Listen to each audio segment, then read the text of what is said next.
नमस्कार जय जगन्नाथ कथा भागवत रे स्वतंत्र अध्याय को आपण मानकु स्वागत करुच्ची मु रमेश।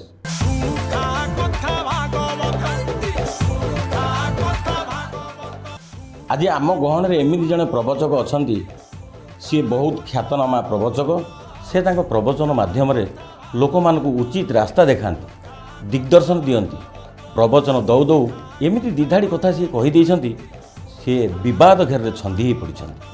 आसंतु कौन से विवादीय कथा तांको मुहर शुणिबा। आज्ञा नमस्कार जय श्री राधे। आपण लोक मानकु दिग्दर्शन दियंती लोक मानकु भल बाटरे जीवा पई कहंती आपण एभली एक विवादीय मंतव्य देई काहेकि विवाद घर भितर को चली आसिले? आमे हेलु भगवानंकर प्रतिनिधि। आज्ञा भक्त आ भगवान भितर जो दूरता अछि से रास्ता मझिरे आमे छिड़ा आइछु। आपण टिके साइड ही जाउ नांती आमे डायरेक्ट भगवान को पाखु पळै जिवु। आपण बुझी पारले भक्त आ भगवान को मिलैबा पाई भक्त को भगवान पाखरे पहुँचेबा पाई जो माध्यम दरकार से लोक हेलु आमे।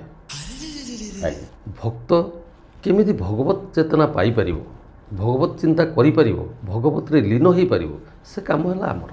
आपण से सब काम छाड़ी महिला मान विरोध में एभली टिप्पणी देले जे महिला माने आपण को सोशल मीडिया रे विरोध करुछंती बहुत लोक भी गाली गुलज करुछंती। देखंतु एटा हला कली युग। आज्ञा एठी हाथीर दांत खाइबा पई अलगा देखैबा पई अलगा। आज्ञा अन्य जुगर कोन हाथी जो दांत देखौतला सेही दांत रे खाउतला? आपण थोटा परिहास आड़को जांतु एटा लोक कथा रे कली युग रे कुहा जाईची जे हाथीर देखैबा दांत अलगा खाइबा दांत अलगा अर्थात एठी मनुष्यर प्रकृति को विश्लेषण करा जाईची। आज्ञा जे ये मनुष्य जहाँ देखा जाउची सामना को वास्तव रे सी ताहा नुहे। आज्ञा जेमिति उदाहरण स्वरूप गोटे झील बा गोटे नारी जदि वेश्यावृत्ति करुचे आम समस्ते जानीचे जे तार वृत्तिटा वेश्यावृत्ति किंतु ताकू जदि आपण दिवालोकरे सर्वसम्मुखरे वेश्या बोली डाकी दियंती बा उच्चारण करती ता धैर्यच्युत हम से आपन को गाली दब विरक्ति हम। आपण तो जानिछंती एटा कली युग किंतु आपण एभली विवादीय मंतव्य काहे दउछंती? देख आपण विवाहित आपणकर संतान केतुटी? मोर दुईटी पिला छुआ गोटे पुओ गोटे झियो। पुओटी झीटी धरी नियंतु आपणक पुत्र संतानर विवाह समय उपनीत हैला। आज्ञा आपण गोटे कन्या रत्न खोजिबे निश्चित। जदि आपण जानिबाकू पाइले जे से कन्याटी विगत दिन में 5टी लिव इन रिलेशन रे रही आसीचे बा 5 जनक सहित रात्रि जापन करिछि आपण ताकू बधू भावे ग्रहण करिवे ना? केबे नु आपण बोली नु केही भी करि परिबे नाही। आपण मते कहंतु विवाह पूर्व आपण परपुरुष सह एकाधिक एकाधिक परपुरुष सह लिव इन रिलेशन रे रहिबे जदि सामंजस्य मेल खाइला ताहले विवाह करिवे नचेत ताकू छाड़ी अन्यत्र विवाह करिवे। यह आम समाज पर कुप्रभाव पकाउनी आम आसंता पीढ़ी कौन शिखिबे? आज्ञा सेटा होची तांकर व्यक्तिगत समस्या सी कौन करिवे कौन न करिवे सेटा तांको ऊपर निर्भर करे आमे तो सेतिर हस्तक्षेप करि परिबानी। व्यक्तिगत आपण खंडे मोटरसाइकिल किनिचंती बा गाड़ी खंडे किनिचंती सेटा आपनको व्यक्तिगत गाड़ी आज्ञा किंतु किंतु रास्ता रे चलैला बेले सरकारंकर गोटे निर्दिष्ट माप अछि जे आपण एतिक चलै परिबे। जदि आपणकर व्यक्तिगत समस्या पाई आपण से दिन गाड़ीटा को लिमिट ठारू अधिका बेगरे चलांती द्रुत गति रे चलांती आउ ताहा दुर्घटनाग्रस्त हुए कौन सी लोक को जाकि दुर्घटना करे आपण को व्यक्तिगत समस्या पाई से लोकर जो क्षति होला ताकू किए सहयो किए सहयो? तो अच्छा व्यक्तिगत आम क्या कहवा ये चारि कांथ भितर गोटे कोठरी भितर मु जदि लंगड़ा होई नाचे ताहले एटा मोर व्यक्तिगत आपण देखिलेनी कि आपण नाचुचंती मु देखिलेनी केही काहू कहबार नै। किंतु आपण जदि से सम कार्य को सोशल मीडिया रे सामाजिक गणमाध्यम रे हो बा रास्ता घाट रे हो जदि अधलंगड़ा होई आपण ए सब कार्य करिवे ताहले समाज उपरे कोन प्रभाव पड़ियो मते बुझाओ। आपण जहाँ कहउछन ठीक कहउछंती हेले किछि लोक तो याको ग्रहण करि परनांती। किए ग्रहण करिवो न करिवो सेटा तांको व्यक्तिगत समस्या। आमे समाज को सुधारिबा पाई दिग्दर्शन दउथुलु आज दउचु आसंता दिन मानकर मध्यम दब। आज्ञा आजिर समाज नारी मानकू अग्राधिकार देइछि सेमाने बहुत आगू गलेनी। गोटे समय थिला नारी मानकू चारिकांत भितर आबद्ध करि रखुथिले किंतु आज समय बदली जाइछि। समय बहुत बदली जाइछि आम माँ जेजेमा एमानଙ୍କ ସମୟରେ ସେମାନଙ୍କ ମୁଣ୍ଡରୁ ଓଢ଼ଣା ଖସୁନଥିଲା। ଆଜ୍ଞା ତ ଆପଣ ମହାଭାରତ ଯୁଗକୁ ଯଦି ଯିବେ ଏହି ବସ୍ତ୍ରହରଣ ପାଇଁ ମହାଭାରତ ହେଇଥିଲା। ଆଜ୍ଞା କିନ୍ତୁ ଏବେ ଏ ଯୁଗରେ ଯଦି ଆପଣ ଝିଅଟିକୁ କହୁଛନ୍ତି ଯେ ପୂର୍ଣ୍ଣ ଆବରଣରେ ପୋଷାକ ପିନ୍ଧି ତାହେଲେ ଘରେ ମହାଭାରତ ହେଇଯାଉଛି। ସେତେବେଳେ ବସ୍ତ୍ର ହରଣ ପାଇଁ ମହାଭାରତ ହେଉଥିଲା, ଏବେ ବସ୍ତ୍ର ପରିଧାନ ପାଇଁ ମହାଭାରତ ହେଉଛି। ନାରୀ ବଦଳିଛି, ସମୟ ବଦଳିଛନ୍ତି। ନାରୀ ବହୁତ ମହିଷୀ ମହିଳା ଅଛନ୍ତି ଯିଏ ସମୟ ସାଙ୍ଗରେ ପାଦ ଦେଇ ସମାଜକୁ କୁପଥରୁ ସୁପଥକୁ ଏବଂ ପ୍ରଗତି ଆଡ଼କୁ ଭିଡ଼ି ନେଇ ଯାଉଛନ୍ତି। ବହୁତ ମହିଷୀ ମହିଳା ଅଛନ୍ତି। ସେଇ ମହିଳାମାନଙ୍କ ଭିତରେ କିଛି ମହିଳା ଅଛନ୍ତି ଯିଏ ଅର୍ଦ୍ଧ ଆବରଣ ଅର୍ଦ୍ଧ ନଗ୍ନ ଅବସ୍ଥାରେ ରାସ୍ତାଘାଟରେ ରିଲ୍ କରୁଛନ୍ତି, ଲିଭ୍ ଇନ୍ ରିଲେସନ୍ରେ ରହୁଛନ୍ତି, ଯାହା ସେମାନେ ବୁଝିପାରୁନାହାନ୍ତି ଯେ ତାଙ୍କର ଏ ଯାବତ୍ କାର୍ଯ୍ୟକ୍ରମ ପାଇଁ ସମାଜ ଉପରେ କିଭଳି କୁପ୍ରଭାବ ପଡ଼ୁଛି। ଯେଉଁ ନାରୀ ଜଣକ ଆପଣଙ୍କ କଥାକୁ ବିରୋଧ କରି ସୋସିଆଲ ମିଡ଼ିଆରେ ଚର୍ଚ୍ଚାରେ ଅଛନ୍ତି, ତାଙ୍କ କହିବା କଥା ଆପଣ କେବଳ ଖାଲି ନାରୀମାନଙ୍କୁ କାହିଁ କହିଲେ, ପୁରୁଷମାନଙ୍କୁ କହିଥାନ୍ତେ। ଆଉ ମୁଁ ବି ଶୁଣିଛି ଆପଣ କହିଛନ୍ତି 20-25 ବର୍ଷର ଝିଅ 4-5 ଜାଗା ମୁହଁ ମାରୁଛନ୍ତି। ଏଇଟା କ'ଣ କହିବା ଆପଣଙ୍କର ଠିକ୍ ହେଲା? ଦେଖନ୍ତୁ, ଆପଣ ଭାବୁଛନ୍ତି ବୋଧେ ମୁଁ ନାରୀକି ସମ୍ମାନ ଦିଏନି। କଥା ଭୁଲ। ମୁଁ ନାରୀମାନଙ୍କୁ ସମ୍ମାନ ଦିଏ, କିନ୍ତୁ ସେଇମାନଙ୍କୁ ସମ୍ମାନ ଦିଏ ଯେଉଁମାନେ ପ୍ରତିବ୍ରତା, ଶିଷ୍ଟାଚାରୀ, ଗୃହଲକ୍ଷ୍ମୀ, ଯାହା ଆମ ସମାଜ ପାଇଁ ଏକ ସୁବାର୍ତ୍ତା ତିଆରି କରେ।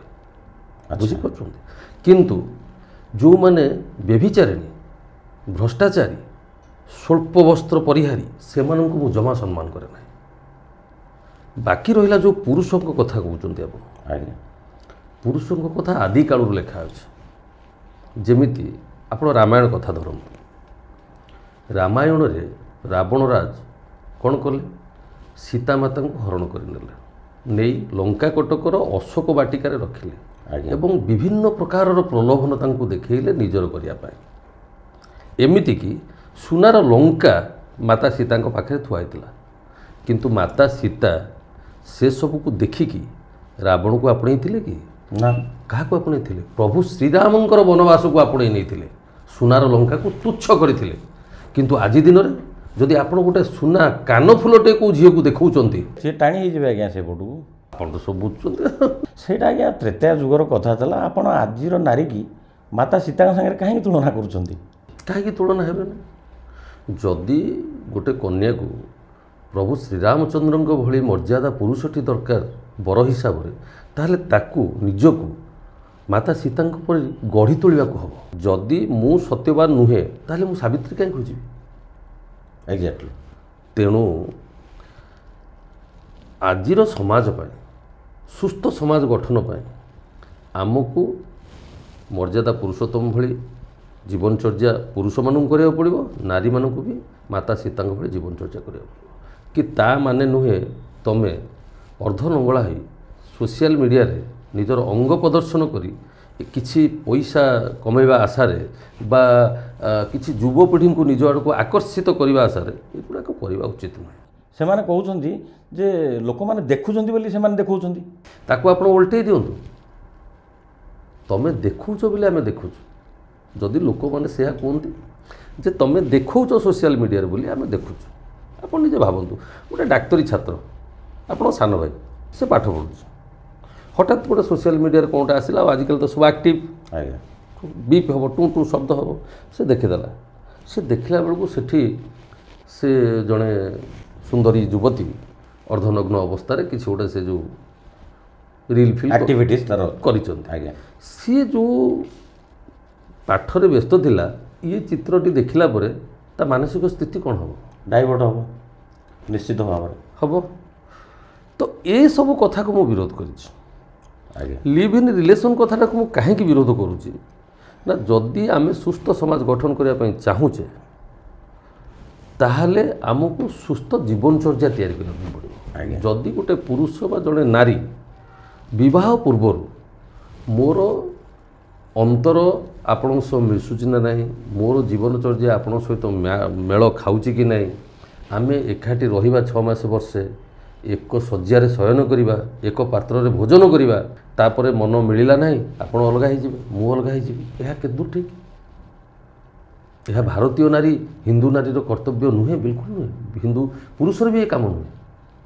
ତେଣୁ ଏଠୁ ଦୂରରେ ରୁହନ୍ତୁ, ଏଠୁ ନିବୃତ୍ତ ରୁହନ୍ତୁ। ଆଗରୁ କ'ଣ ପ୍ରେମ ବିବାହ ଲୋକ କରୁନଥିଲେ? ଆପଣ ଦୂରରେ ରହିବି ତାଙ୍କ ସହିତ ମନ ମିଳେଇ ପାରିବେନି? ମିଶିପାରିବ ଆଜ୍ଞା, ମିଶିପାରିବ। ଆପଣଙ୍କର କବି ସମ୍ରାଟ ଉପେନ୍ଦ୍ର ଭଞ୍ଜ କହିଛନ୍ତି, କ'ଣ କହିଛନ୍ତି? କେତେ ଦୂରେ ଚାନ୍ଦ କେତେ ଦୂରେ କୁମୁଦୁନି ପ୍ରେମ ଅଭେଦ ତାଙ୍କର। ଅତି ସୁନ୍ଦର କଥା। ଚନ୍ଦ୍ରମା ଉଇଁଲେ କଇଁ ଫୁଲ ଫୁଟେ।